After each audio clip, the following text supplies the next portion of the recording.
août prochain à Doha, au Qatar. Cette échéance s'inscrit dans le cadre du calendrier établi par la déclaration de principe récemment adoptée par les deux parties.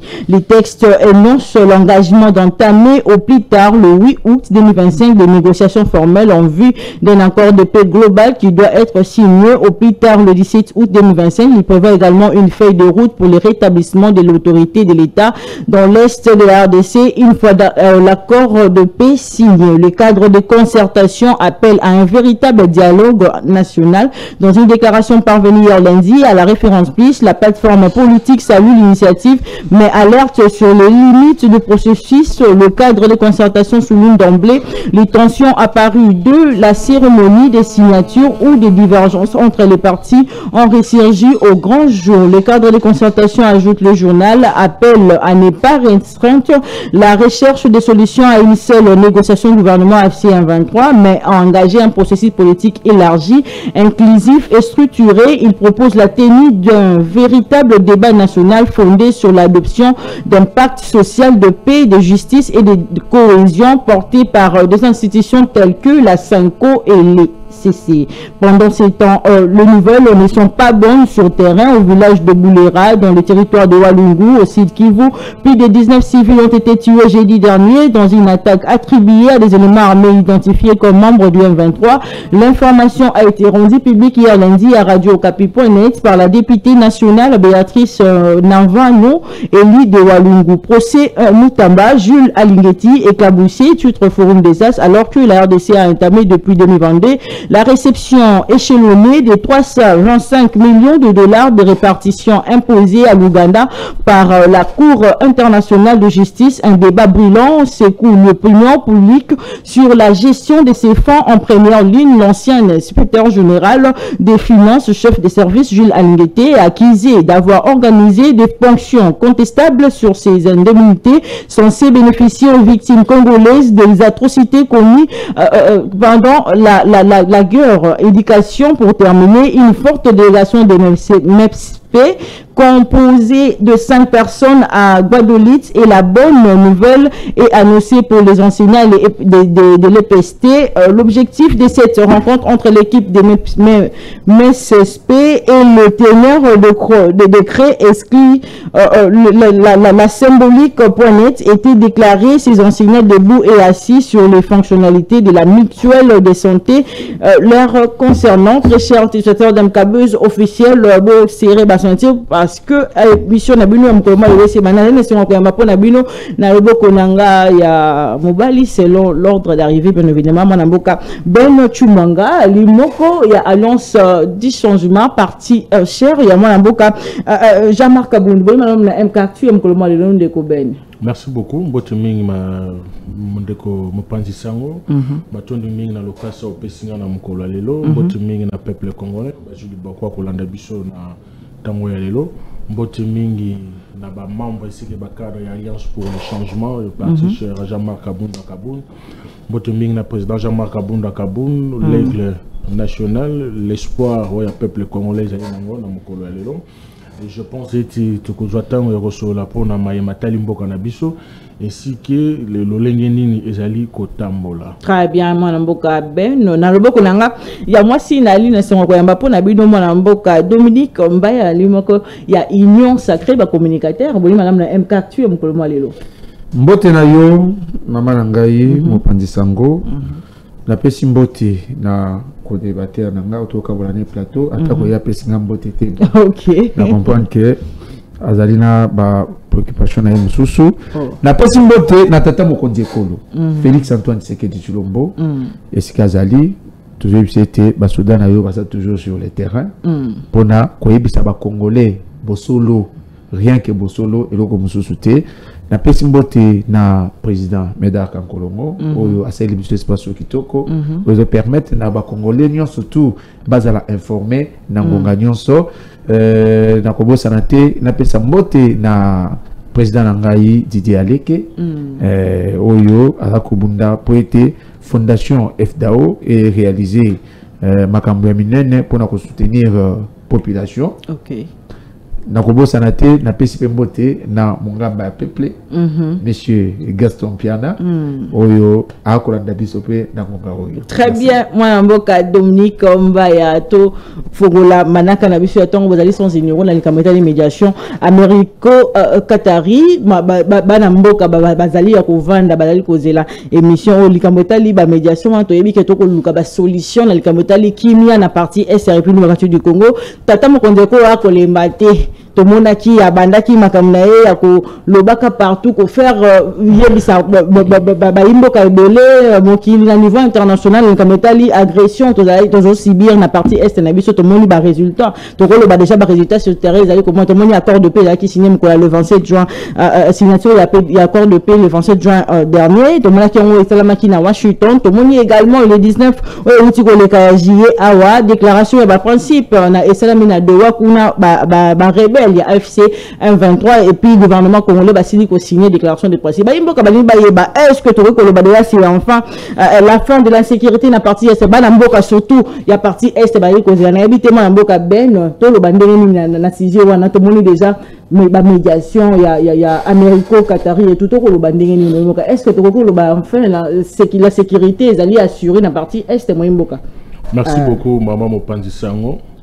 Mais avant ya kokota na mozindo ya mutuna na yo tika ete na belela par rapport à la situation moko aikoleka na niveau ya DGRK. Allez-y, vous avez 7 minutes. Na niveau ya DGRK mama tika na sa peuple congolais ete ma mission zali koleka c'était au mois d'octobre 2024 le 3 novembre 2024 boye yande ko bumba na tête ya ville province en Kinshasa.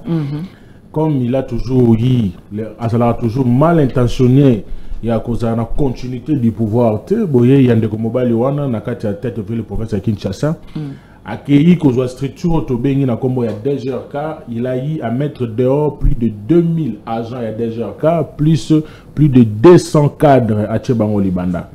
Bajawana bayali batata na ba mama oyo lelo bomsala na bango ba se rendre compte que musala na bango et sili kakaboy sur base d'un communiqué signé par l'incompétent directeur cabinet au Azali confrère Nabino Israël Moutala d'où avant Israël Moutala d'où avant j'avais trop d'estime par rapport à son intelligence, mais je me suis rendu compte que c'est un monsieur qui est moins intelligent, il n'arrive pas à comprendre les choses de la manière dont il faut étambola. Vous savez, l'intelligence à un certain moment tobota maranango sagesse pe tobota maranango mais celui qui na kelasi et ko ayiko tanga non malamu te lelo tangi lelo lobi matisa ki osala examen yeba yango ke na suka ba résultat ko zala toujours mabe ndeko mobile na komba Israël Moutala directeur ya cabinet ya ndeko Daniel Bumba l'incompétent qui jusqu'aujourd'hui une année n'a constitué bureau na yete cabinet na yezali non constitué yemo ko azali directeur de cabinet yemo ko conseiller sauf été moi si na yende azali chargé à communication ba ikaka mibale c'est comme si ezali libota na bon ba ikosala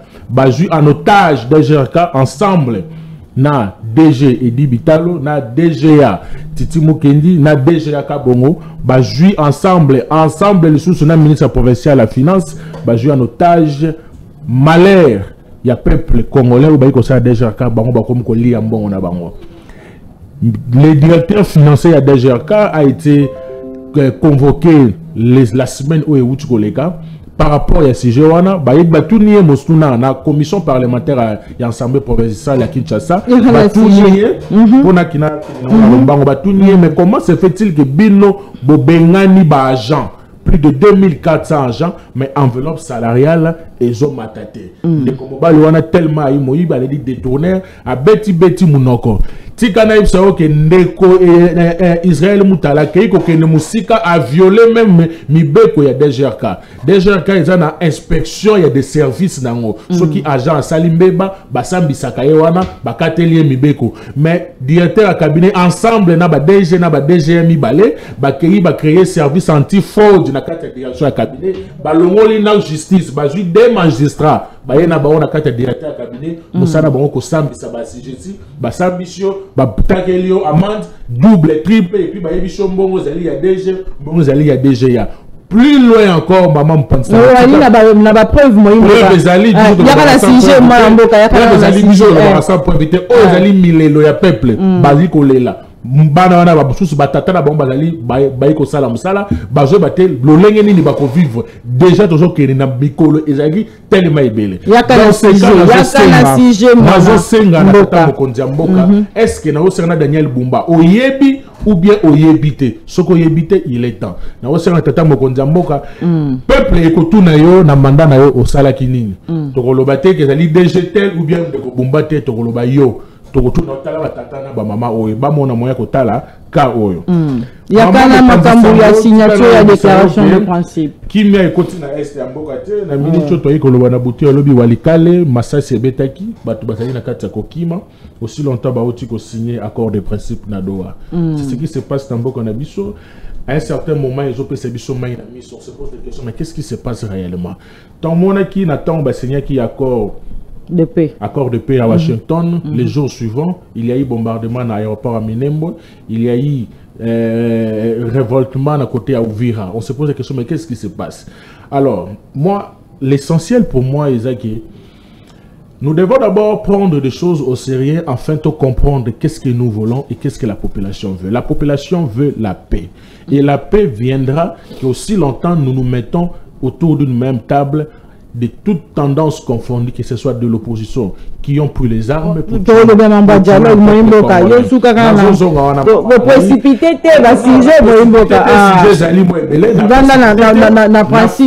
de principe. Déclaration de principe, mais avant tout comme déclaration de principe, il faut d'abord dans le début. Le début, c'est pour trouver la paix. Mais aussi longtemps, paix et joie amitié. Alors, qu'est-ce que nous attendons? Il y a malade réalité. Ngai n'a pas la contre-signature de paix. Nous sommes Congolais, nous sommes patriotes. Mais la plus importante pour moi, c'est que quand nous signons un accord, il faut que le gouvernement de Kinshasa, le gouvernement congolais, prenne des mécanismes nécessaires afin de poursuivre l'applicabilité à l'accord de principe. Ce qui est très important sur le terrain.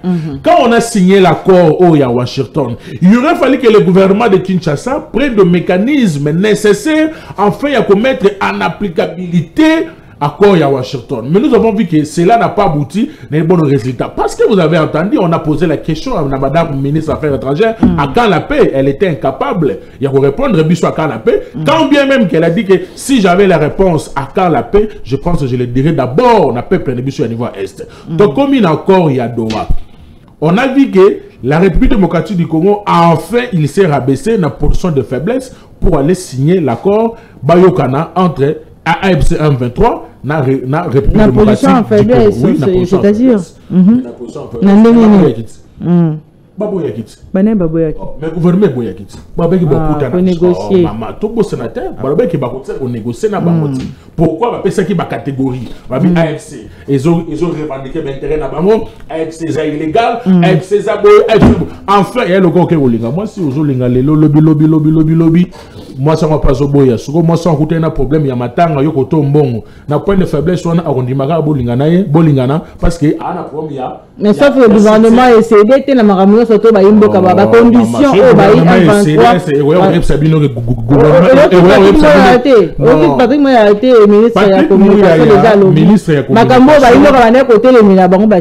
non, il faudra comprendre les dires de Patrick Muyaya avec beaucoup d'intelligence, avec un œil scientifique. Vous savez, c'est un monsieur qui a mettre un peu de côté par rapport à Moussala Naye. Quand il vous balance l'information, l'information doit être bien écoutée et bien réfléchie pour essayer de décortiquer là-dedans.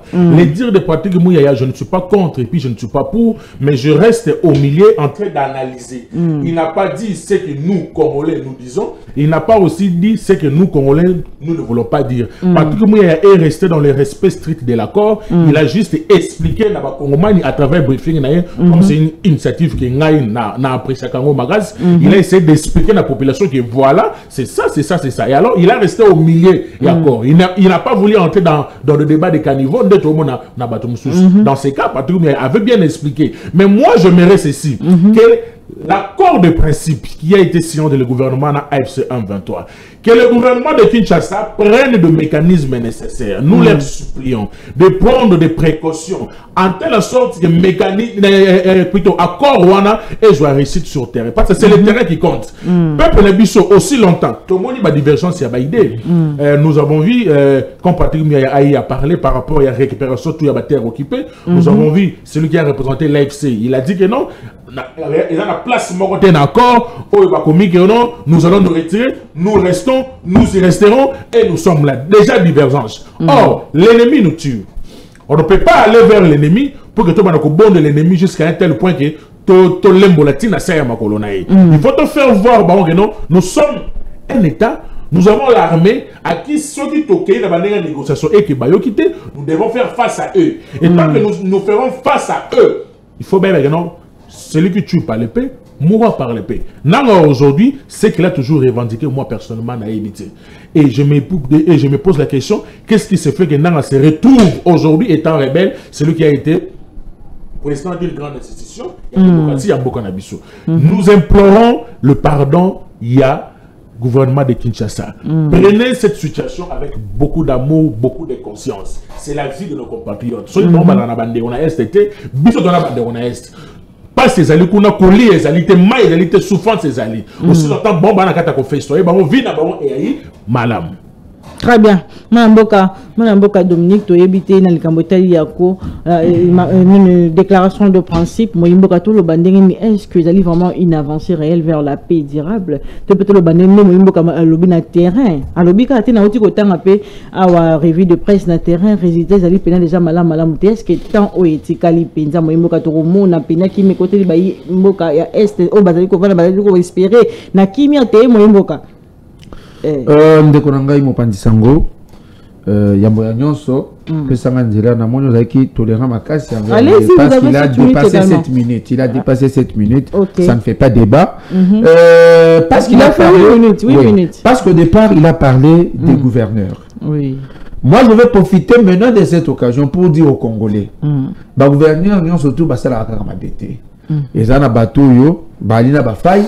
Et à l'ibéna bateau yo, bah ko salaka ba avancer. Mais moi j'aimerais bien na mon appel de urbaine, n'enga sali investigation pour le gouverneur ya Kinshasa Daniel Bumba. Aya pa wana plateau aya ko louer baction au gouverneur ya Mongala a ko salaka.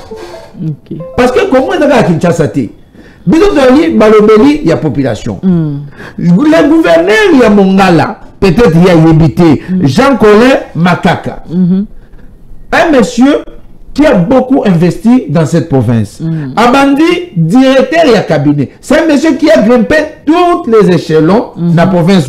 Abandi, directeur et cabinet et ministre et genre et famille provinciale. Alors, comme conseiller en matière de sécurité, il y a gouverneur. Alors, comme assistant, il y a gouverneur ressources. Alors, comme secrétaire exécutif, il y a province. Le même monsieur, alors, comme ministre et intérieur provincial, à Salina, 4 gouverneurs. Bazali ko changer, il y a Zalikaka, ministre et intérieur provincial. À ce qui va été, aïe, ko postulé, aïe, ko adhéré na kati ya IDPS. Parce qu'à l'époque, il faisait l'intérim, il y a gouverneur. Aïe, ko postulé na kati ya IDPS, aïe, ko adhéré. À côté na kati ya IDPS. Avant d'ici IDPS, il y a Mongala. Parce qu'il y avait du désordre. Na charisme nae, na management nae, a tché ordre na katia IDPS Yamongala jusqu'à ce qu'il ait postulé comme député provincial et puis il a été élu comme député provincial IDPS. À ce qui va été, le même monsieur a postulé na poste de gouverneur, il a été élu. A composé cabinet nae, banda Mongala ezala Mongala. Ce qu'on dit bien, au que Mongala est parmi la province où il va mettre à l'isolo na yangote. Mais lui, lorsqu'il est arrivé à la tête de la province de Mongala, premièrement, c'est la première fois où IDPS a géré la province de Mongala. A dit 4 ministères à personne en charge de IDPS. A dit porte-parole, il y a gouverneur, il y a province, à PC en haut, IDPS. A dit secrétariat exécutif, à PC IDPS. À côté de terrain. Abandi ko tia ordre. Akuti il y avait un mouvement bakulu na babado à restaurer dans nos ordres publics. Asuki wanate. Il a lorsqu'il a grimpé les échelons, on comprendre que en avançant, on comprendre que et c'est là qu'il na politique moko chama qui na en place pour faire couler ba recette parce que province on les a enregistré. Ba recette quand à l'état a un mécanisme à pour canaliser en bien le lot ali ko tonga banzela na province ya Mongala interbattu ce que le na Mongala au kuta Mongala elati image mususu. Mais nini oyo biso doit qu'on déplorer parce que tu as beaucoup de fils de partout. Il y a un certain monsieur Cédric Yaka, qui adjoint à yé, vice bourgmestre, gouverneur, voulais-je dire. Ces messieurs-là, on a besoin de Makala parce qu'il avait escroqué l'honorable Steve Bikaï. Est-ce qu'on a l'Assemblée nationale a falsifié signature pour un monument, il y a honorable Steve Mikaï jusqu'à ce qu'il y ait prison. Mais le monsieur ne s'est pas arrêté là dans le miracle à se retrouver vice-gouverneur Yamongala. Mais le même monsieur a escroqué bateau, ceux qui t'ont mis sur la décharge, nous sommes à Salana bateau, pèse $40,000, pèse $90,000, pèse pour la somme de mon la bouée. Le bateau a besoin de le monsieur a besoin de se réfugier à Kinshasa. Mais à ceux qui ont été à Kinshasa, à un robot communicant, il y a eu des pèses. Après, si vous avez pas salir image. Il y a VPM, il y a intérieur, Jacquemin Chabani. Un homme intègre et sincère. Oh, il y a un vrai patriote. Il y a un vrai patriote, il y a une épaisse. Ou à soutenir vision de Tamo Kondjekolo. Bakomi, il y a un intérêt, madame. Bakomi, ko salir image à VPM. Bakomi, ko salir image, il y a gouverneur Jean Collet Makaka. Ou à Sala Moussala qui toko pour soutenir vision, il y a Tata Mokondi Yekolo. Raison pour laquelle nous sommes profiter de l'occasion. Il y a Tata Mokondi Yekolo. Tout ce qu'on a VPM, il y a intérieur. Ces messieurs ont un danger public pour la population il y a Mongala parce que à ça l'effort il y a pour instrumentaliser la population pour qui bien a besoin de faire la poste de pour la est de solliciter à l'ingé les sous à créer les sous désordre dans kata Mongala il y a mon tout ça na tata mokonzi corona ministre du fait même intérieur bakanga moto place na ye eza na kata société des places dans na prison très bien il y a pas Mongala tranquille et se développer dans tata mokonzi corona mboka ba retenu ni na le kamotali encore signation il y a principe signation il y a accord de principe il y a déclaration de principe moi, tant de Koben à Koloba, Alobi Makambo et Aranzelate, c'est un monsieur que je respecte beaucoup, mais ce qui est à côté, il faut qu'on regarde. Maman, ce côté déclaration, on a des principes. Balobi, Bapesi en délai, il y a exécution, il y a cessé les faits, et ce qui est le 29 juillet. Est-ce qu'il y a une précipité? Non, ce n'est pas précipité. Tant que tu vas vendre, bazo solo là. Bazo le principe bache na mesa, bayokani. Oh, mais c'est une vulgarisation fait seulement non? Et c'est une groupe wana et quand sur terrain, groupe armé panzani partout. Banga ndenge ni ya ko recader bato na nyonso. To yebi na kata ba mouvement nyonso tout. Et ça toujours na bato bazaka ba oh la loi. Toujours gana. A mesala déjà aïba minerai quelque part, abimisakarango quelque part pour vivre. Tant que kuna va signer déjà une déclaration de principe. A quoi profiter peine à moi Mikolo Bouquet pour asala ba dégâts. Mais wana ezo longolate ezo ko écarté avancer au salemi pour bateau bibalé deux parties bavant dans la mesa tout signé accord au principe. C'est vraiment une avancée réelle to revolo. Une avancée réelle madame parce que ezo le moko ngana retenir na carte ya déclaration de principe balobi et donc la motuya ezali a restaurer l'autorité de l'État à l'est de la République démocratique du Congo. Or tant bazo bato restaurer autorité à l'État, cela veut dire bamuna nyoso baza kuna baza sous na place de elingoloba pouvoir ezali installé légitimement bazo soit contrôle il y a ba parti nyoso tout ali occupé ngana osenga na bandi jusqu'au 29 juillet moimboka est-ce que kimia ngo pene ko va se to tu ko tangelo déjà na terrain rien à voir moimboka non madame bakoro esignamé mais exécution na yango et ali pena ba mesure d'accompagnement au chamaki net o ya koloba ya États-Unis o et produire le côté comment yo comme déjà ko évaluer au moment où commission kuto ba que sengeli est en place na délai à 90 jours pour ko banda ko évaluer commission paritaire ya Rwanda RDC Qatar nanini o sengeli ba chama en place jusqu'à présent nan ba tia ngoté yemba mo ko mo ba ezo produire le côté là c'est aller trop par besoin messieurs, retenez votre souffle. Nous, on vous a toujours dit, le président de la République l'a toujours dit. Tant que kimia total et au côté de l'Est, il y a la République démocratique du Congo. Tout le monde a une procédure et à Kokende. Tout ça qui est aux États-Unis, tout ça qui est à Luanda. Mais Kagame a Kokende. Tout ça mais tant que Félix Tshisekedi, à cette diplomatie, il y a au niveau, et l'autre monde qui Kagame a Kenadoua, l'autre monde a signé accord aux États-Unis, l'autre monde M23. Alors, a dit que délégué, Bakena doit signer accord de principe. Accord de principe, il y a Toyo Kandi, Outalelo, Makambo Boye, et que ça les m'a des sous-soutés, jusqu'à ce que tu vas signer ce vrai accord. Déjà, et ça, le 17 août, le 17 août, accord final. C'est là dit, accord final, ils ont candidaté le 17 août. Mais le col va se mettre déjà d'accord. Autour, il y a un principe. Où est constitué accord final. C'est une avancée où même l'opposant, surtout, va saluer. Mais comme si même président n'a jamais à Kabound, il a salué ça. Il a salué ça. Sauf que, a Tchepe, Banias na ye, le lenga na ye, mais ce qu'on a dit message na ye Mobimba a salué à Korwana, Batunion surtout a salué à Korwana. Il faut dans la Congolais té. À moins de la Congolais té, Olo Kamote Mamabe, dengue avancer et Ali Kokende. Parce que, Bato Baba Banion so balobi, Banion so balingi, mais Seigneur tu es baété, na minute yo, Bato bali na est ya mboka, tamba comment na ba avancer oyo, bali ko fêter. Parce que baébi que plus jamais guerre vous allez rester. Ah moi je vais fêter mais 17 na auto tango wana 17 civil ba tu ko kufa moi mboka ezali ndenge torobia wa na kati ya ba groupe nyonso tout ba hors la loi bazanga kate.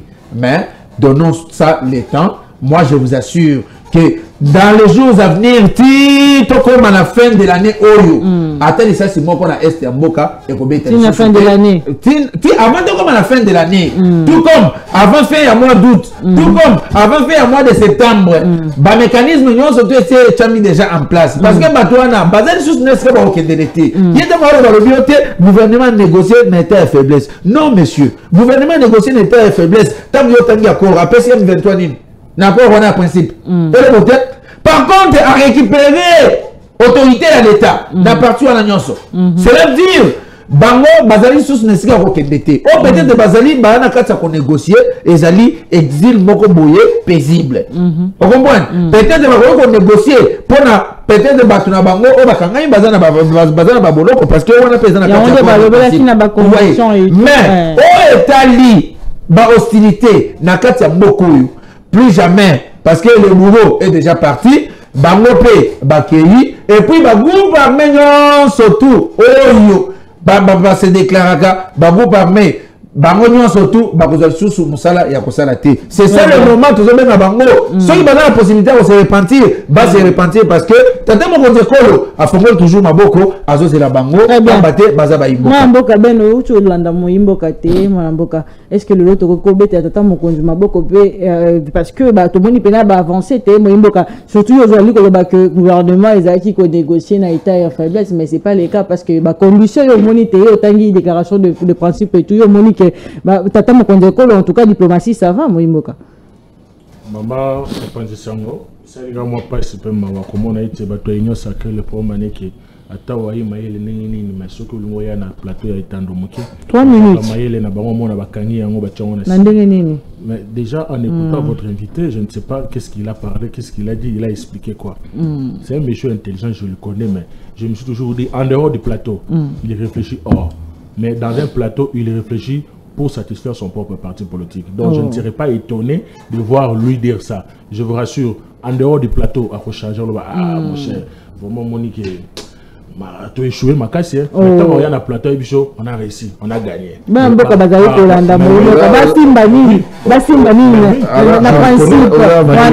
S'il vous plaît. Vous comprenez?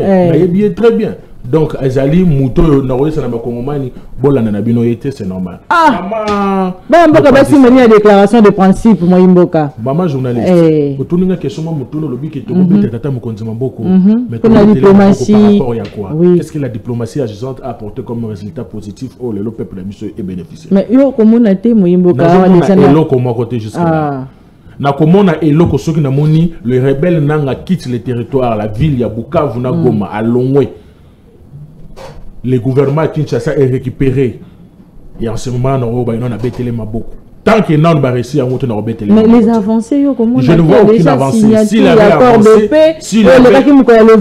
comment les 19 déclarations de principe, on allait constater qu'il avait avancé et on allait voir l'amélioration. Quand bien même que vous pouvez signer l'accord aujourd'hui, et cela ne veut pas dire que les résolutions viendront aujourd'hui, ça peut prendre du temps. Je pense qu'il y a le but 90 jours. Parce qu'il y a un accord à Washington, ils ont demandé, c'était à un délai de 90 jours. Aujourd'hui, il y a l'avancée est où? Et moi, je quitter presque 3 semaines. Attends, mais n'a Mikolo déjà mis avancé. Tout le monde a nous signer Doha, tout le monde lobby walikale en biscade. Ça fait mal. Est-ce qu'il y a une avancée? S'il y avait l'avancée et que tombe au signal qui est encore, le cessez le fait, le respect, tout, c'est signé dans l'accord. Vous signez l'accord avec des personnes qui ont occupé le territoire. Et c'est le même personne là où Babandi est-ce qu'il a avancé? Il y a avancé quand on voit l'amélioration, quand on voit les calmes. À ce moment-là, on peut dire avancé. Mais aussi longtemps, calmez-vous. Calmez-vous, il n'y a pas avancé, madame. Et là, il y a avancé, place où on a égalité. Moi, la plus importante pour moi, j'observe avec un œil strict la manière dont Bazo Jerembo. Mais je vais rappeler à votre invité. Il dit quelque chose de très important. Oh non, le président de la République avait dit je vais me sentir président, ce qui n'a réussi.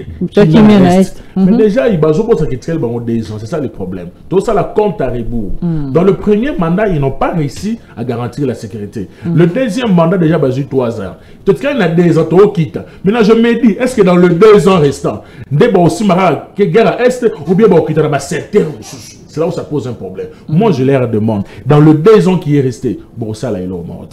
Oh. Oui. Je ne suis pas prophète de malheur pour mon pays. 5 mois, je ne suis pas prophète de malheur pour mon pays, mais je regarde les enjeux et puis les contextes actuels au Tozali. Dans le reste des temps, où les Tikali dans le régime à Kinshasa, ils ne vont rien faire. La plus importante, accord sur accord, accord sur accord, accord sur accord.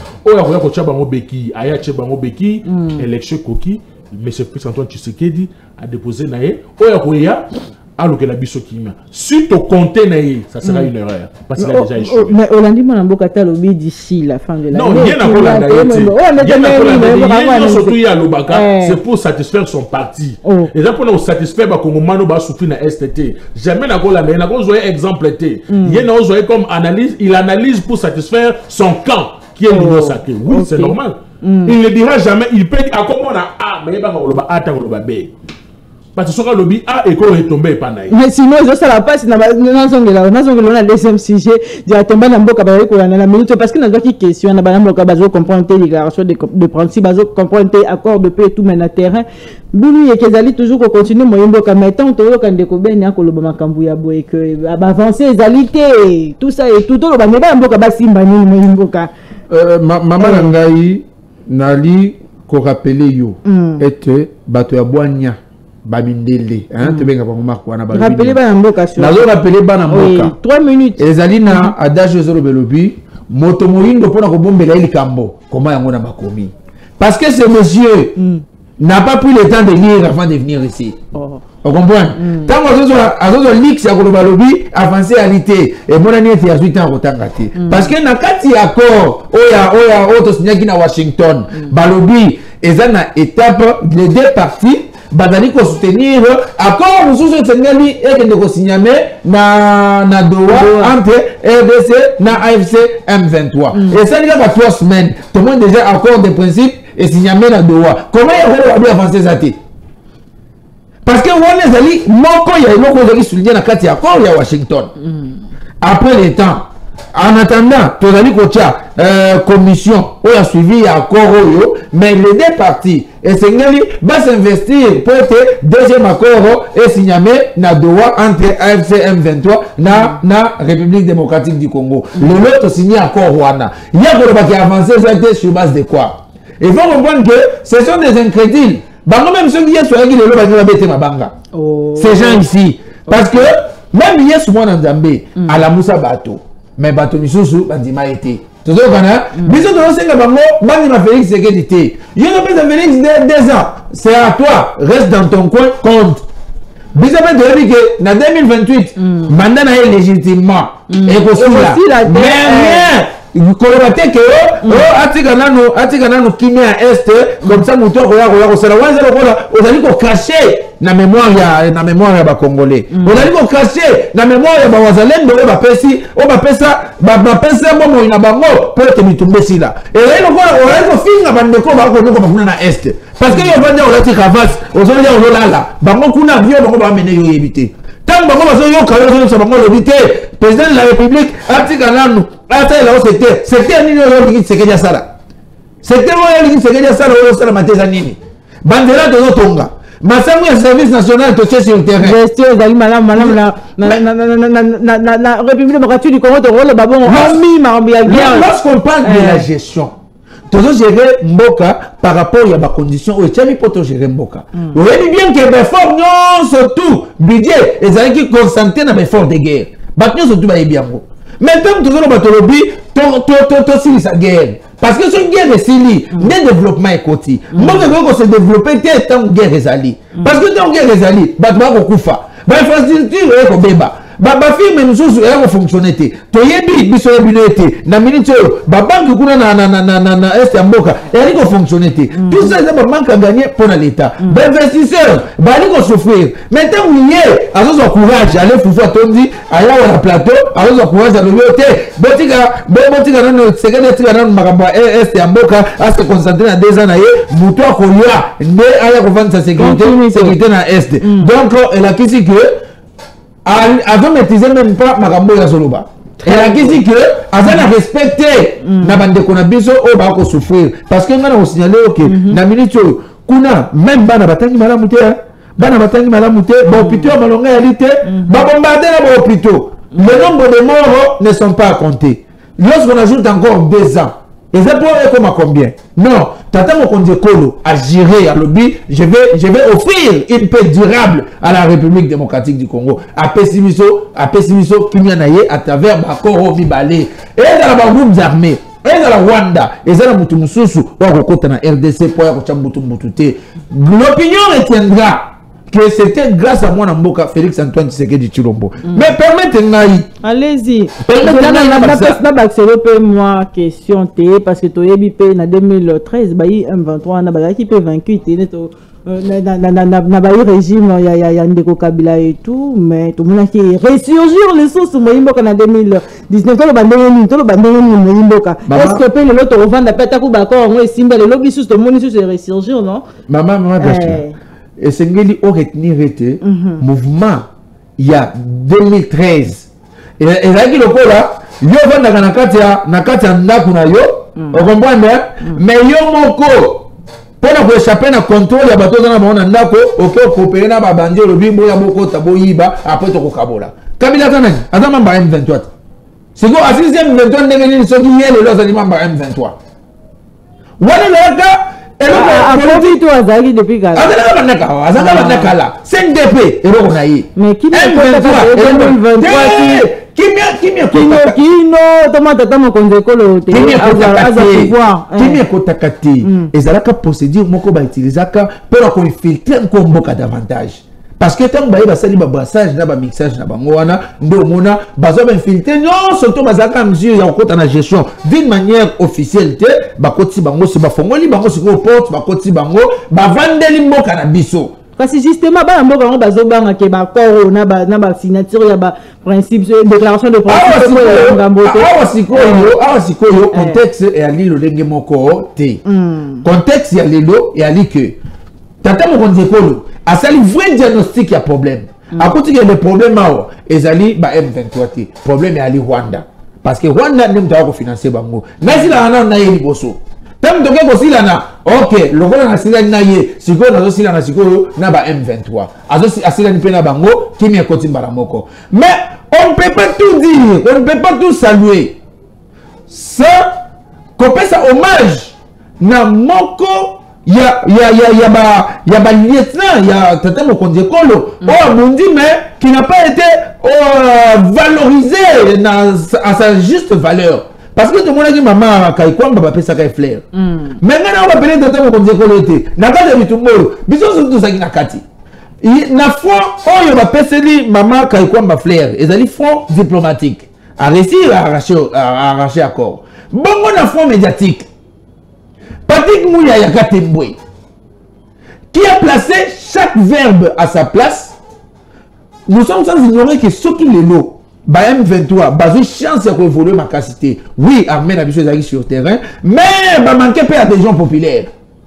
Population adhéré na façon de bongo comme na makambote ezali grâce à nani grâce à moi na mboka Patrick Muyaya Katembwe parce que communication na yé et permettre que congolais nyonso même nous qui na fin fond kuna à comprendre que bateau yo balinde bango na Congo le Congo passe par dessus tout. Donc, tu vois que soit entre biso na biso, mais tant intégrité, il y a mboka yali touché, mboka y a des dénominateurs communs na biso nyonso. Tu défendre dans mboka liboso. Mais na émission, tant campagne nyonso tout o ya sali, communication na yé et boti mouma. Voilà pourquoi on a été dans la tata Mokonzi Ekolo. Après ça y est follow la mérite parce que Badalaïga Bakomi Balé, Kaikwamba à la gauche, Patrick Muyaya à la droite. Basili Maboko à tata Mokonzi Ekolo, le voilà Arona Ir. Ok. On comprend. La évité peut-être au monde de la Koébi Arona Ir, nous allons dire qu'on jouer. Donc tant Moïse, à côté Maboko Likolo, Israël a gagné. Tellement Moïse a kolemba, Israël a perdu. Na mukuse na Patrick Muyaya à la gauche, à tomber le boko à tata Mokonzi Ekolo, Madame Kaikwamba à Tomboli, aujourd'hui on a gagné. Alors cette mission là mérite beaucoup de considération et puis beaucoup de valorisation. Donc na mukuse na retenir que Kimia Ekoti na partie par rapport à tata Mokonzi Ekolo. Merci. Bato babundi bamuye ba mayo. Merci. Boko na bango ezali, mwana mboka Patrick Muyaya bango jusqu'à présent bazo de la tata Mokonzi Ekolo après ça peut flair pour nous valoriser la forme médiatique na musanya so ya sali très bien la masolo entre les Congolais sous les jus ya ECC Cinco banamboka de partout bazali komi tout na banamboka est-ce que finalement dans le contexte actuel au République au quartier du Conto Péville province à Kinshasa ezali ko vivre dans contexte actuel dialogue et ko ça les mazali sont de comme on a bossé quoi notion likambo ya nani alingi asilisa tata vie topé bomo ya tata Mokonzi Ekolo to monaki tension ali tendue na République démocratique précisément na Kinshasa to monaki vraiment arrestation en cascade ya bayi mapinga et tout tata Mokonzi mapinga Christian tué bakangaki to moni chef ya maison civile tata Mokonzi Ekolo akangami yo coup d'état za gestation tout ça tout remé ko lobelango mais to lobelana masolo ya bana mboka mwana mboka ben to yebité est-ce que pour makambu pour les gens banako le bongo depuis toujours ba mo route ba senga na zo lisayo mukola lelo likambo etali kaka masolo ya ngote mo imboka pour na nini sengi ba mboka bava na basolo la. Est-ce que tu vas construire dans le contexte actuel qui te na na boulu et que tout ça tout comme la arrestation en cascade coup d'état tout ça et tout ba mboka basolo la pour na nini pour na solution nini résolution nini Merci beaucoup maman on pense sango. Et j'ai essayé de faire certaines recherches. Il y a des pensées, il y a des écrivains morobalobi par rapport à la crise Yamboka. Kofi Annan disait une paix qui ne se traduit pas dans la vie quotidienne n'est un mensonge diplomatique. Il faut aller bayango. Thomas Sankara avait dit celui qui ne se bat pas pour son pays prépare son exil. Il faut aller bayango. Charles de Gaulle disait un dirigeant ne peut pas servir deux nations à la fois. Soit trahir l'une d'elle. Il faut aller balayer que Nelson Mandela avait dit signer un accord sans moyen de l'appliquer, c'est simplement repousser les conflits à plus tard. Il faut aller balayer que Henri Kissinger avait dit un accord qui ne règle pas les causes profondes du conflit n'est qu'une pause avant la prochaine guerre. Ce qui a juste à penser avec au sein de tout, à chaque mois d'applicabilité, à comprendre où se passe, qu'est-ce qui se passe, où en est nous sommes na mboka ben bana mboka bazola ndayo lingi baza bulu ke na mutula ni kabetali yango moimboka et surtout ils sont très capital au lobby que signer un accord sans moyen de l'appliquer c'est simplement repousser les conflits à plus tard. Toujours qu'on se martèle chaque jour après vous signez des accords. Mettez ça en applicabilité pour éviter les chaos. Mais à jour, tous les 5 pensées avec l'écrivain, on a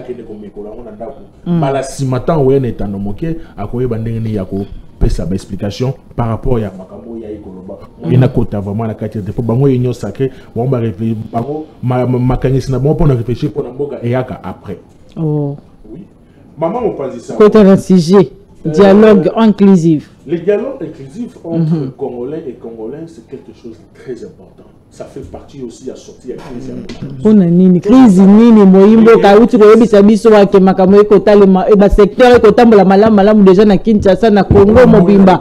Ah jamais kotika olobelo ko peuple déjà ko s'attendre le petit peuple bon baza grand peuple baza au major biso to yi ba lobelia ba petit peuple to yebi souffrance ya mama ya ndunda ya mama ya matembele ya mwana oyo mama na yeba bomi ya mwana oyo mama na yeba kati mutu ya mwana oyo tata na yeba bomi ma mwana oyo azwaka atanga ga malongate ya mwana oyo akenda kelasi ya malongati biso to yebi souffrance wana biso to ya olobela bango yepo na ye nyonso to za kitoko mais c'est intérieurement ayebi ki nyonso ali kitoko ya mabeza ali ebele koleka kitoko ayebi yango mais tando moke akolobati madame tobo sanate na élection ya 2000 na 2016 à l'époque des Joseph Kabila oyo bango bengi ki azali na kati M23 mais na ma négociation to ya M23 to moni de Kabila te azalite je croyais voir Kabila la négociation M23 je croyais voir Kabila cité parmi les internationaux qui fait partie des personnes impliquées dans la guerre mais jusque là dans un monde alors mais kuna na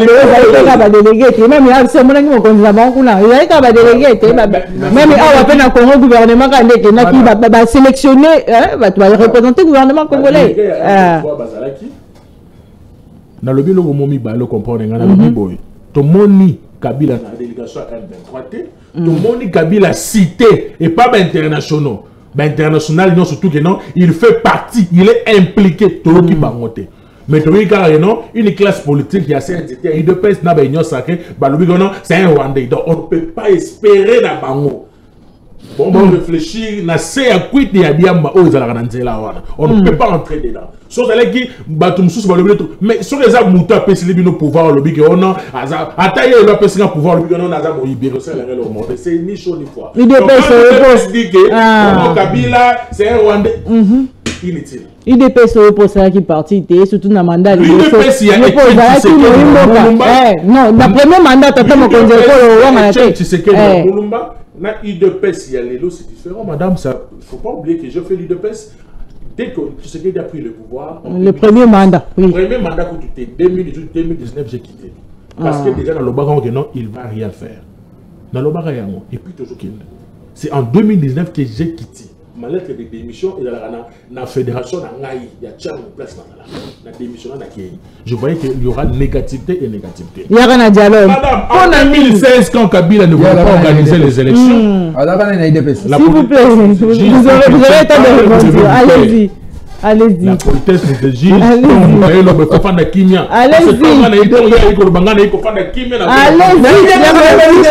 S'il vous plaît. Allez-y. Allez-y. S'il vous plaît. Allez-y. Allez-y. Vous aurez le temps. Écrivez. Écrivez. Allez-y. Parce que la première crise nini moyimbo kabaya mboka fo bavanda ezalité likambo ya ba positionnement soit fêté na bayi opposant bana posaka ya kokota na gouvernement ngo pété congolais. Je me sens d'être devant un militant. Allez-y. Bon, je comprends les agitations. Je vous protège. Allez-y. Maman. Na 2016 tant de Kabila boy pour organiser l'élection. Nous avons vu l'église catholique n'a cessé se mettre debout pour un accord à Saint-Sylvestre. Pourquoi il y avait crise? Kabila ne voulait pas organiser les élections selon lui. L'accord à Saint-Sylvestre n'est même pas bicho le loto à l'élection et qu'il ne fait tout ce qu'il dit à côté. Pourquoi il y avait crise? Donc comme il y a un moment où les contextes actuels, l'ennemi tue notre population à l'interne.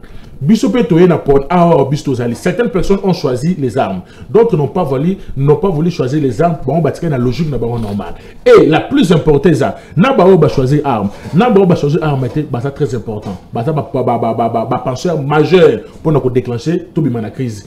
Raison pour laquelle la diplomatie aux fait catholique, dans l'église SCC, moi j'applaudis. Parce que ça fait partie aussi de ma priorité. Ça fait partie aussi de la nécessaire pour toute la crise. Et ça, pour la baïdé oyo banguna ya mboka bazanango. Madame, aujourd'hui ce qui de Félix Antoine Tshisekedi Tshilombo, je l'ai toujours dit qu'il dirige le pays par ses propres émotions. Si aujourd'hui il reste dans son coin calme, il regarde et dit que non, enfin j'ai échoué. Avec une de bande konaye congolais. Tofandi autour d'une même table. Tata, maman, bande konanga na échoué. Criso nazana poto maifoni. Oh ya PCD, oh ya PCD. Donc c'est là pour m'assurer ça parce que tata mon le faire réaliser dans le cas échoué. On a bien à reconnaître échec. Déjà, et de leur part, va reconnaître qu'un échec. Pour la banque, Tshisekedi a réussi. Maintenant, nous qui souffrons, n'a pas peur de ce monde. Tu veux que notre Tshisekedi a échoué. Bande on a besoin de monsieur Union sacré. Bayébi que Félix Antoine Tshisekedi Tshilombo a échoué. Parce qu'il n'est pas Dieu le Père, Fils et le Saint-Esprit. Maintenant, pour accepter l'échec, et au long de Félix Antoine Tshisekedi Tshilombo, au moins, et qu'on pèse sur ce bateau, baïm ou pandi, n'a force. Pour baïm bakuta, baïm non, bon on a mis sur une crise, mon a ekoboma, to salaning. To kutana, to solola, to pesa na baïdé, to mettre un mécanisme pour ne déclencher toute la crise. Bango balingi yangote. Et c'est l'unique alternative au etikandi na mboka o za lelo. À l'interne. La vraie voie de sortie, la crise, dialogue entre Congolais et Congolais. Avant, raison pour laquelle moi j'envisageais que avant qu'il n'y ait encore à Washington, avant qu'il n'y ait Doha, il aurait fallu d'abord terminer ce que les évêques catholiques babandaki.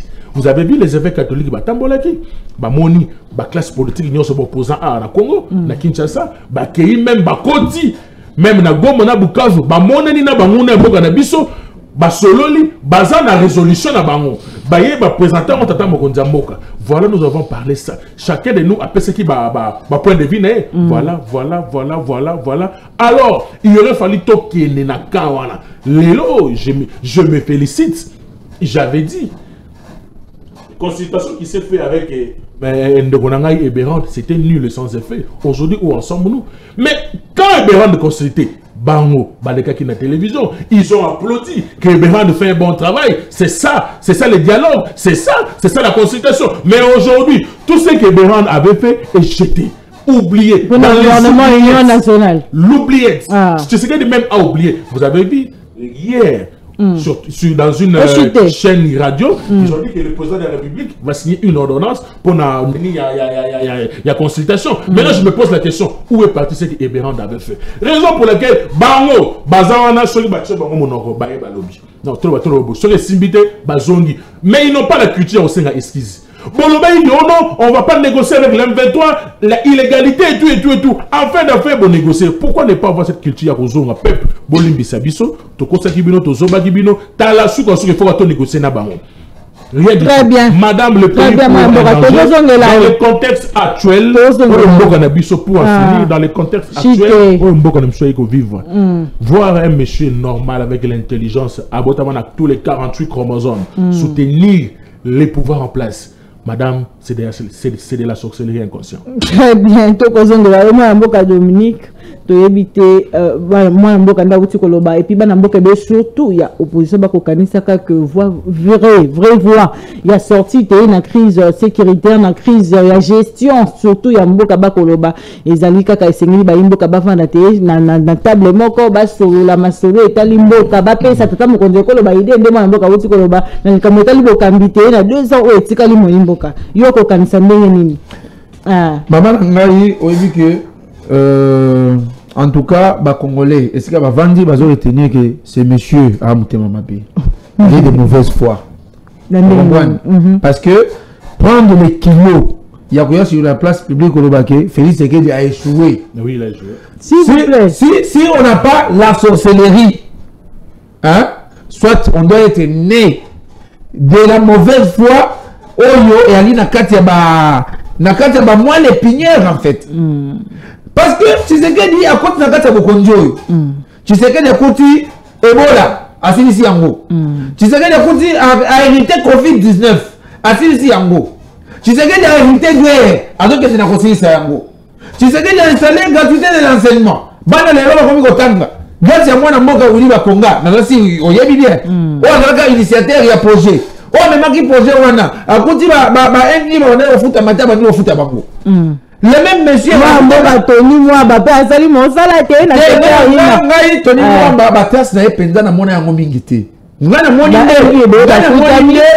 nde Willy Bakonga oyo aye initiative parce que initiative wana tango yena ngo budget mboka na biso ezalaki 4 milliards mais il y a un projet ozo senga 2 milliards de dollars battu tout a pensé que chance mais le kola azaki na posa wana ko soutenir vision de tango kondekolo avant de la projet wana ateli yango volonté yemoko a convaincre be kol nyo surtout conventionné pour surtout bakota na kati ya gratuité de l'enseignement lelo 7 millions à bana bazonga na gratuité bazonga sur le chemin de l'école n'importe il y a Willy Bakonga parce que lelo na évité sur comment combien vous voyez voilà nyo soane zala vision il y a tata mo école innovation il y a Félix Antoine Tshisekedi Tshilombo parce que la gratuité de l'enseignement est à la constitution depuis 2006 mutu moko tsela ko kansango azati mais Félix Tangoye à travers Willy Bakonga parce que la gratuité de l'enseignement bâti en place les autres la gratuité de la maternité bato ne vont pas offrir les services nationaux les zombies bato ça la semoule bato teka ngona 18 000 francs ça que semoule moko yo yebi na mboko ezaki combien mais nous ça bande ko ba mona est-ce que pour la population mobile mato pe kaka non maman il faut pas oublier que mboko yo to komi ko nanger vers 120 millions d'habitants on comprend. Donc, quand gérer un go, quand satisfaire Batunyonso, c'est un défi. Là, ma condition, tout ça, ça c'est que bête, c'est que consomme est-ce que lui arme combien ça coûte? Pour essayer de commencer salaire, il y a des soldats, Félix Boy. Tout ça. Ezali que botenga misi mupandi moko pour renforcer côté ya monde yali prioritaire. Vous comprenez? Attends, attitude maternité mo ka c'est yo vérifier les salema. Ba hôpital le bébé ba comme futi sa balimbo kambongo te. Et bandelion surtout ezala kaka na kokoso. Mais quand même l'initiative est prise, prenons quand même soin, il y a qu'on saluer Yango. On comprend? Parce que venir ici dire que Félix a échoué, c'est très méchant. C'est trop méchant même de sa part. Pourquoi? Parce que Bana ya Basoda, le loma komina ba hôpital à Malonga, le loma ya bandako à Malonga, oyo na moko yo etikala ko salati. Le loma budget ya moko na biso comme 16 milliards. Que Félix a coûté 4 milliards. Bon, il y a que Félix a échoué sur base de quoi? Si ce n'est pas monté, ma ben à Bino. Oh, bouton ici, ma vous par même qu'on a la Est, pour saboter quelqu'un à Félix. Donc, discours au Bino, vous avez un guana. Bah, comment on va Bino sous-souté? Parce que le temps est déjà révolu. Bah, donc, on va sous-souté. Bah, nous, c'est comme sous on négocier la Yango. Les gens ont fini, c'est qu'il dit. Aux autres, on a comment on va derrière toi. Alors vous devez faire beaucoup d'attention parce que il y a quand même un solo na mikolo zo ya bokoza ngesika ko tambolela oh ba ba li ba solo la opposition ba bana na ba de la ba bo solo lolenge ezali soki mutasali kambo ya bien loba asali ya bien soki mutasali ya mabe loba asali ya mabe mais ti ya bandi ko loba attention yo ata point mon côté échec à Tshisekedi ata moko atangité maintenant atangelo quelques réalisations parce que soki to lingi to ba notanga ngonyonso to sala plateau spécial là. On comprend maman. Alors, ce qui te vient dans le Cambo, il y a dialogue. Il y a masolo entre le Congolais. Quand on dit école à l'Oba, Ngai Nazali toujours disponible. Il y a que solo là, n'a pas tenu en son. Raison pour laquelle il y a mon compte sur Niangwa a initié la consultation. Ou après ça, mandat spécial na conseiller en matière de sécurité. Ou il y a presque batonu en son. Il y a FCC va dans la consultation à travers. Moi, je suis maître Jean-Noël Pepe. Il y a une représentant délégation FCC. Ayamba Batu. Alors, pour il y a jamais à l'époque, on a agrémenté. Non, mais on a agrémenté. Allez-y, donc, il oppose un peu Bayaki. Il oppose à part Adolphe Mozito. Oui, consultation. Ils ont un camp public. Ils ont un sous peu au camp public. Adolphe Mozito, il y a un public. Mais il y a une option.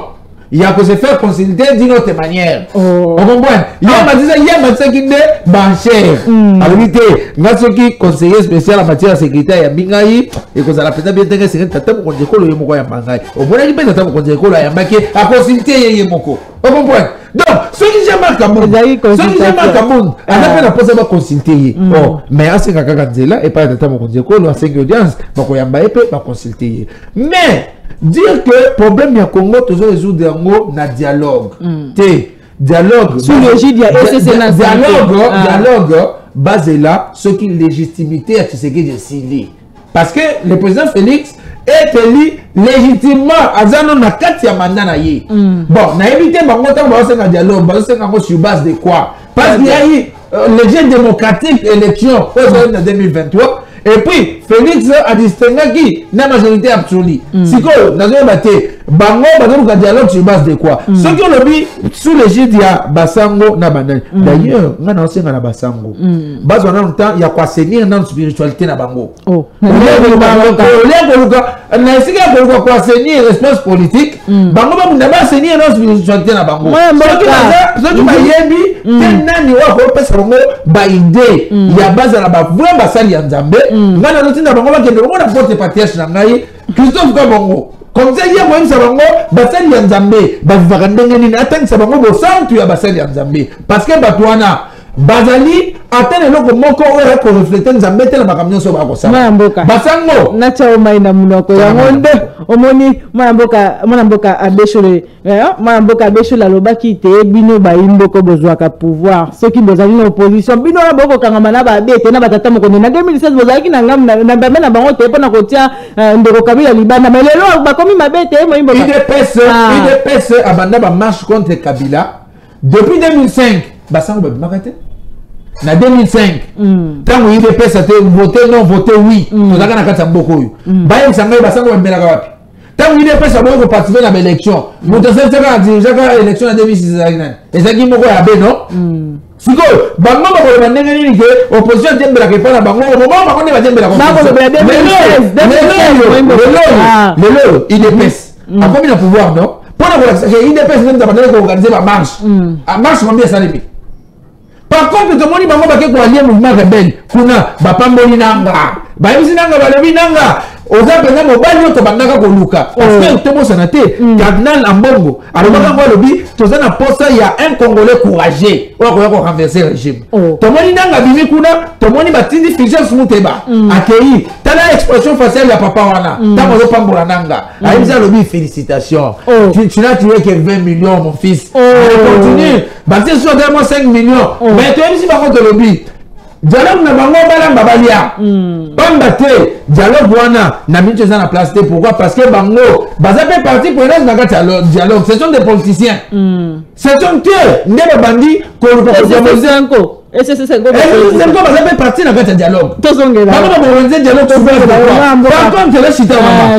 Ba Congolais ne sont pas koyeba. L'Union africaine a désigné Pierre a désigné le président Fort Nyasimbe pour le makambo dialogue. Siko bango FCC 5 baluki baza mutu tsekeni bakokite siko bakomi kolia po baya kozongo na kati ya masolo biso to kopesa bango ngonga te to kotikela bango espace na population na banjela na bango ba senir spiritualité na bango na ko senir espace merci moi mboka nalika mama solo pour unité kozela 2028 et mandat tata mokonde ko le sila te après ba mboka ba ko bana ko solo et puis pourquoi bino boko kangama kaka ezala eka mama ya médiation ya ba FCC Sanko ba ECC Sanko plutôt. Maman, pas de sango. Je suis vraiment mal à l'aise de bien vouloir qu'il n'y ait pas de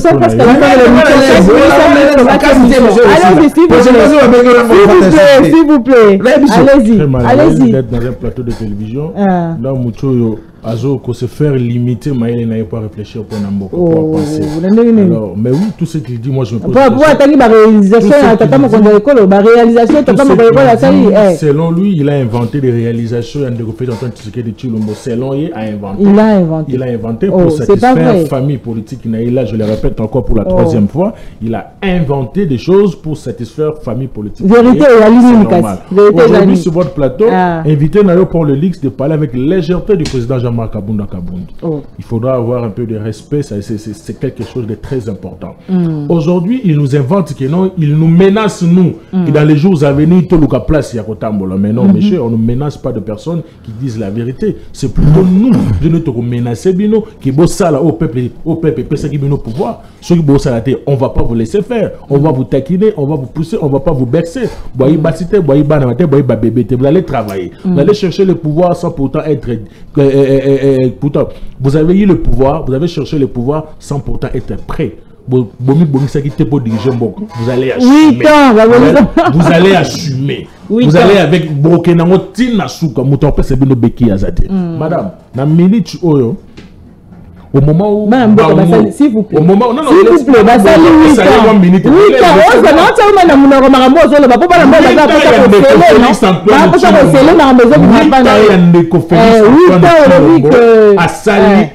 Je le répète, j'assume sur toutes les plans. Gratuité de la maternité. Et ce n'est pas effectif, ce n'est pas d'applicabilité. Il connaît, mais il ne va pas dire la vérité. Pour la gratuité et l'enseignement, ce n'est pas en applicabilité. Madame, c'est là la parenthèse. Allez-y.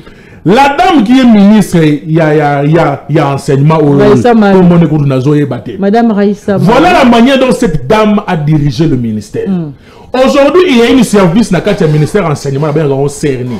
Service où on est une de services, il y a Mounen et Simara ministère, il y a enseignement.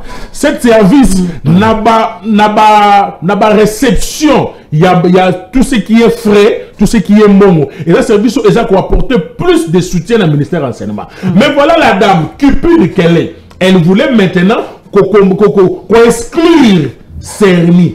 Or, à l'époque où il y a Willy Bakonga, à la ministre enseignement, Willy Bakonga a tika Cerni avec beaucoup d'honneur et puis beaucoup d'efficacité. A tika Cerni n'a pas avantage belé. Les agents, au la direction il y a Cerni, qui mieux organisé qu'il est l'eau. La dame est arrivée avec une incompétence notoire, je ne sais pas d'où elle a tiré, sans oublier quelle fille. Il y a un des professeurs de l'université de Kinshasa, mais elle ne reflète même pas l'image de la Tata Naï. La dame veut maintenant exclure la Cerni. Na misala au Cerni à Zosala. Na bajon au Sala na Cerni. Moi, j'ai mon frère qui travaille à la Cerni. À Jali Kolela. La dame a comme qu'on a même mise. Nakata Cerni a déstabilisé a bomagnon Nakata Cerni. Madame, tant que le monde filtre à toi ce qui a échoué. Qu'est-ce qu'il a à voir dans ça en fait? A échoué pourquoi?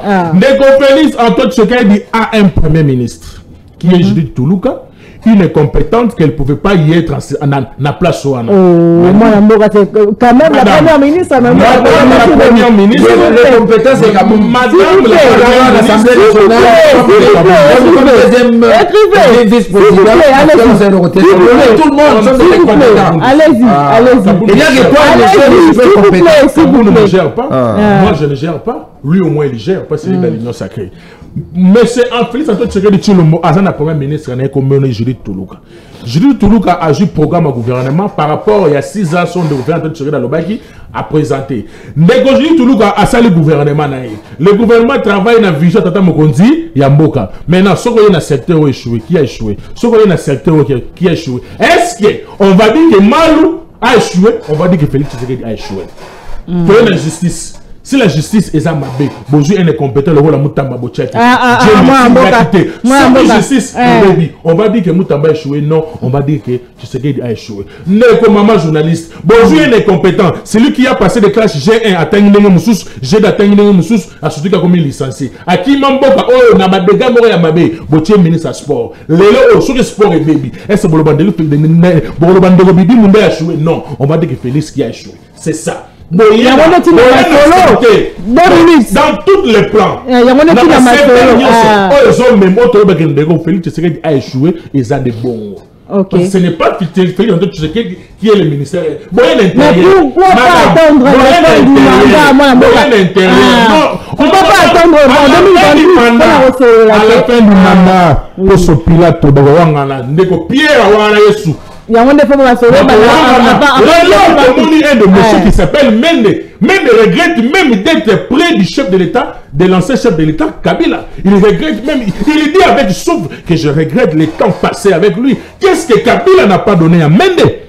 Qu'est-ce que Kabila n'a pas donné à Mende? Oh, tu sais qu'il y a aujourd'hui, ils ont nié Kabila. Madame, ils vont nier Félix Antoine Tshisekedi Tshilombo. Ces gens ici, retenez ce que je vous dis aujourd'hui, bomba vidéo. À la fin du mandat, ils vont nier Tshisekedi. C'est lui qui va venir. Les caractère politique, ils ne sont pas dynamiques, ils ne sont pas stables. Il y a la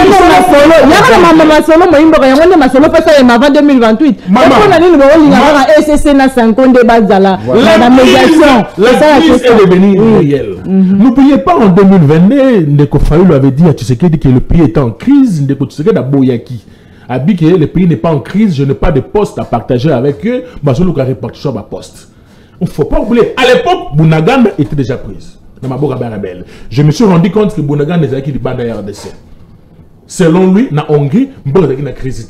Crise comme actuelle quand Goma na Bukavu et qui est Antoine Tshilombo à la Moki. Oh, ah bon, Goma qui Bukavu qui paye dans la crise. Maintenant, paye dans la crise. Et tant maintenant,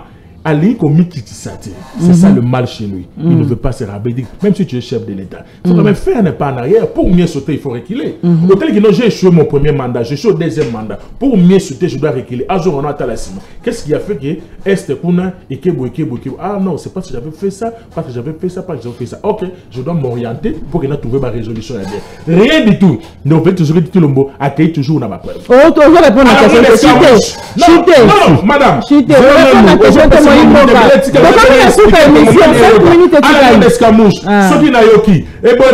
Même si même si pour le moment, maman, le contexte actuel est très important. Pour notre crise, nous on veut les dialogues réels. Les dialogues. En 2028, pour Nanine, et c'est des questions. On va répondre. Maman, dialogue, on va vous prendre un dialogue, on va te 2028 de échanger le temps. Ah oui, pour Nanga. Peut-être Bango va se bouler pour le dialogue, pour la kimia, Bango va pour la partage à poste. Oui, oui. Pour la Bango va le positionnement. Bango union sacrée. Maintenant, non pas Bango union sacrée, n'a pas posé Bango Babeki. Bango tire le monde de Roja Makabunda, Kabunda, Makabouanate. Alors, pour Nanga d'ailleurs. Il est perso pour dialogue, dialogue nini. C'est ça le problème. Pour le dialogue nini. Et c'est de l'euro Bango Bazo Lingate. Nous, on ne veut pas les partages de poste. Les dialogues pour sortir notre pays dans la crise, c'est très important. Koyoka, vous voyez Madame Koyoka, il n'y a pas de c'est pas conduit en gros. Mais c'est l'unique moyen na bateau baï na boigna, bateau baï na bossolo, bateau baï na vérité. Merci. Lui, tel qu'il est là, il dit à ce na basango, bamizon c'est non spirituel. Or lui-même il n'est pas spirituel. Tant que lui-même qui ne veut pas, il n'est pas spirituel. Il part demander.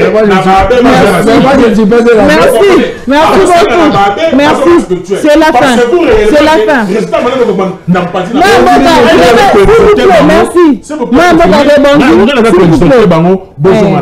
Voilà, rebondir pour cette émission, c'est déjà minitage. Merci beaucoup, maman. Merci pour l'invitation. En tout cas, au moment où on a congrès, parce que question est tout lié. Attends, on répond de tête. Pourquoi? S'il vous plaît. S'il vous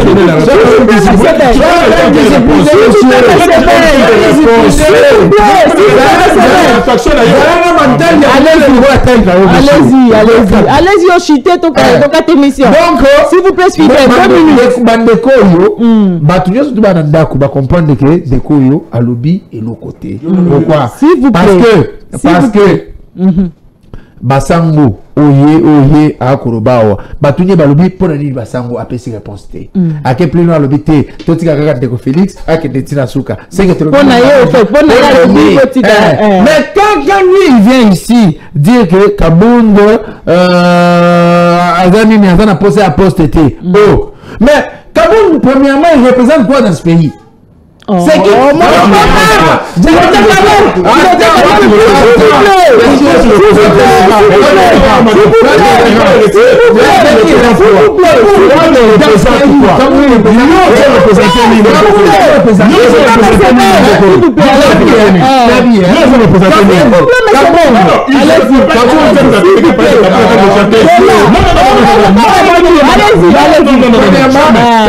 Représente rien. Raison pour laquelle parce que je ne représente rien.